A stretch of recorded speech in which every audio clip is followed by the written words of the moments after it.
इस एपिसोड की शुरुआत में हम देखते हैं कि लीजुन और चॉयजुन एक दूसरे के काफ़ी करीब बैठे हुए थे। इस वजह से लीजुन के मन में उल्टे पुल्टे ख्याल चल रहे थे। तभी चॉयजुन ने लीजुन को कहा कि तुम बहुत ज़्यादा ज़ोर से सोचते हो, क्योंकि तुम्हारे दिमाग में जो बातें चल रही है मुझे सुनाई दे रही हैं। तो लीजुन चॉयजुन को घूरते हुए देखता है। तो चॉयजुन कहता है, अभी हम दोनों की सिचुएशन एक जैसी है, तो क्या ऐसे में तुम मेरी थोड़ी सी मदद करोगे? तो इस बात पे हैरान होते हुए लीजुन चॉयजुन से पूछता है, तुम क्या कह रहे हो? तुम्हें कैसी मदद चाहिए, तुम साफ साफ कहो। तो चॉयजुन स्माइल करता है और उसे स्माइल करते हुए देखकर लीजुन के मन में और अजीब ख्याल आते हैं और वो चॉयजुन से कहता है कि ऐसे सिचुएशन में तुम किसी से मदद के लिए कैसे कह सकते हो।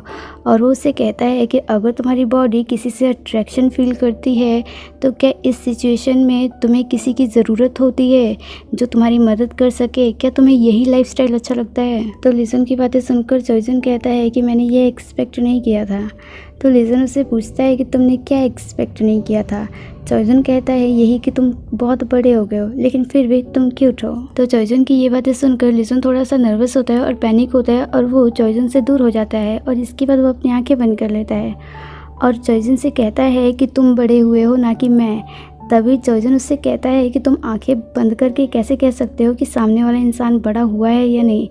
तो लीजुन कहता है कि मैं आंखें बंद करके भी बता सकता हूँ। तभी इस बात पर चॉयजुन मुस्कुराता है और वो लीजुन को कहता है, तुम क्यूट हो। और इसके बाद चॉयजुन शावर लेने चला जाता है और इसके अगले सीन में हम देखते हैं कि किम यंग टैक्सी का इंतज़ार कर रही थी।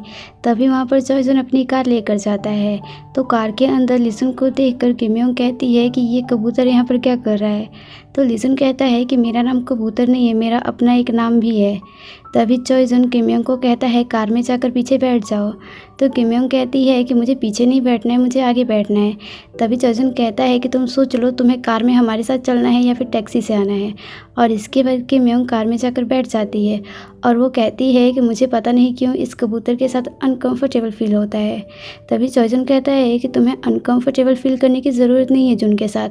तो इस बात को सुनकर किम यंग थोड़ा हैरान होती है और वो कहती है कि तुम इसे जुन क्यों कह रहे हो? जुन तो तुम्हारा नाम है। तभी वो कहती है, अच्छा वो जुन, मतलब ये कबूतर ही वो जुन है? तो लीजुन कहता है, मैं कबूतर नहीं हूँ। तो वो कहती है, तुम पाक जुन हो, है ना? तो लीजुन कहता है, मैं पाक जुन नहीं हूँ, मैं लीजुन हूँ। तभी किम यंग लीजुन को बताती है कि जब चॉयजुन यूएस में नया नया गया था उस दौरान वो जुन नाम बहुत लिया करता था, हमेशा जुन जुन किया करता था।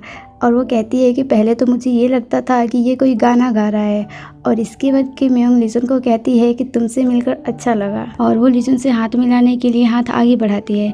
तभी चॉयजुन उसके हाथ को हटा देता है और इसके बाद वो लीजुन को बताता है कि किम यंग हमसे 1 साल छोटी है।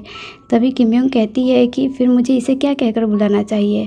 और वो कहती है, चॉयजुन मैं तुम्हें ओप्पा कहकर बुलाती हूँ, तो मुझे लीजुन को यूनी कहकर बुलाना चाहिए। तभी चॉयजुन उससे कहता है कि यूनी शब्द लड़कों के लिए थोड़ी ना इस्तेमाल किया जाता है। तभी वो कहती है, मैंने बहुत सारे ड्रामास में देखा है, वहाँ पर तो लड़के एक दूसरे को यूनी कहकर बुलाते थे। तभी लीजुन किम यंग से कहता है कि मुझे यूनी कहकर बुलाने की कोई ज़रूरत नहीं है, तुम मुझे कबूतर ही कहकर बुलाओ। और इसके बाद हम देखते हैं कि किम यंग वहाँ से जाने से पहले चॉयजुन को किस करती है। तो किम यंग और चॉयजुन के इस बिहेवियर को देखकर लीजुन हैरान होता है और वो सोचता है कि ये मेरे सामने ऐसा कैसे कर सकते हैं। और इसके बाद अगला सीन होता है ऑफिस में, जहाँ हम देखते हैं कि लीजुन अभी भी चॉयजुन और किम यंग के बारे में सोच रहा था। तभी वहाँ पर यूनजी जाता है और उस दौरान लीजुन का हाथ वहाँ पड़े हुए कॉफ़ी के कप से टकरा जाता है, जिसकी वजह से उसके हाथों पे कॉफ़ी गिर जाता है। तो यूनजे उसके हाथों पे से कॉफ़ी साफ करता है। तभी लीजुन यूनजे से सॉरी कहता है और वो कहता है कि मुझे पता नहीं मेरा ध्यान कहाँ था। तो यूनजे उससे कहता है कि अभी तो यहाँ पर आए हुए तुम्हें 2 ही दिन हुए और अभी से ही तुम्हारा ध्यान इधर उधर होने लगा है। और वो लीजुन से कहता है, वैसे कोई बात नहीं, तुम धीरे धीरे सीख जाओगे। तो लीजुन इस पर मुस्कुराते हुए कहता है कि मुझे भी यही उम्मीद है। और इसके बाद यूनजे लीजुन से पूछता है, क्या तुम काम के बाद फ्री हो? तो लीजुन कहता है, हाँ, क्या काम है? और इसके बाद हम देखते हैं कि लीजुन कहता है कि जो दूसरे देशों में लोग पले बड़े होते हैं उनका सोच, उनका लाइफस्टाइल और उनका नियम अलग होता है ना? लेकिन फिर भी इतना अलग कैसे हो सकता है? दरअसल उस समय वो चॉयजुन की बात कर रहा था और वो कहता है कि पहले अपने पुराने दोस्त को वैसी चीज़ें करने के लिए कहना और उसके बाद वो किसी और को जाकर किस करना। ऐसा भी भला कोई करता है क्या? ऐसी चीज़ें तो मुझे समझ में ही नहीं आती। तभी ये बातें सुनकर यूनजे उससे पूछता है, आखिर तुम बात किस चीज़ के बारे में कर रहे हो? तभी लीजुन यूनजे को धीरे से सारी बातें बताता है।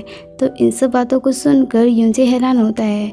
तो लीजुन उससे कहता है कि इन सब बातों को छोड़ो, वैसे भी ये बातें मुझे समझ नहीं आती, शायद मैं उतना ओपन माइंडेड नहीं हुआ हूँ अभी। और वो यूनजे से कहता है कि आपसे बात करने के बाद मुझे अच्छा फील हो रहा है। और इसके बाद वो यूनजे से पूछता है क्या काम के बाद हम दोनों एक दूसरे से मिल सकते हैं कंपनी के बाहर? तो यूनजे उससे कहता है नहीं, क्योंकि मैं बिज़ी हूँ। तो लीजुन कहता है वैसे हाँ, ट्रेनिंग तो मेरी भी चल रही है। और इतना कहने के बाद लीजुन वहाँ से चला जाता है। और लीजुन के वहाँ से जाने के बाद यूनजे सोचता है कि आखिर लीजुन किसके बारे में बात कर रहा था। और इसके बाद अगला सीन होता है ऑफिस के वर्किंग एरिया में, जहाँ हम देखते हैं कि लीजुन अपना काम कर रहा था। तभी वहाँ उसके सीनियर ने उससे बुलाया और उससे कहा क्या तुम हमारे लिए कॉफ़ी ला सकते हो, क्योंकि यहाँ पर सभी डाउन फील कर रहे हैं, कॉफ़ी पीने के बाद हम सब फ्रेश फील करेंगे। और इसके बाद हम देखते हैं कि लीजुन उनसे पूछता है कि मुझे क्या लेकर आना चाहिए, अपने ऑर्डर्स बताइए। तो सभी बारी बारी अपने ऑर्डर्स देते हैं और लीजुन उन सबको अपने फ़ोन में नोट कर लेता है। और वो सीनियर कहता है क्या पता लीजुन कॉफ़ी लेने गया तो वहाँ पर लोगों ने इसे पहचान लिया कि ये पहले आइडल रह चुका है, तो क्या पता हमें डिस्काउंट मिल जाए। और इसके बाद हम देखते हैं कि लीजुन कॉफ़ी लेने चला जाता है। वहीं दूसरी ओर हम देखते हैं कि उसके टीम मेंबर उसके पीठ पीछे उसकी बुराई कर रहे थे, उसका मजाक बना रहे थे। तभी उनमें से एक फीमेल वर्कर कहती है कि ये ज़्यादा ही गलत नहीं हो रहा, जो इंसान तुम्हारी मदद कर रहा है तुम उसकी यहाँ पर बुराई कर रहे हो बैठकर। और इसके बाद हम देखते हैं कि लीजुन कॉफ़ी लेकर वापस आता है और ये पार्ट यहीं पर ख़त्म हो जाता है।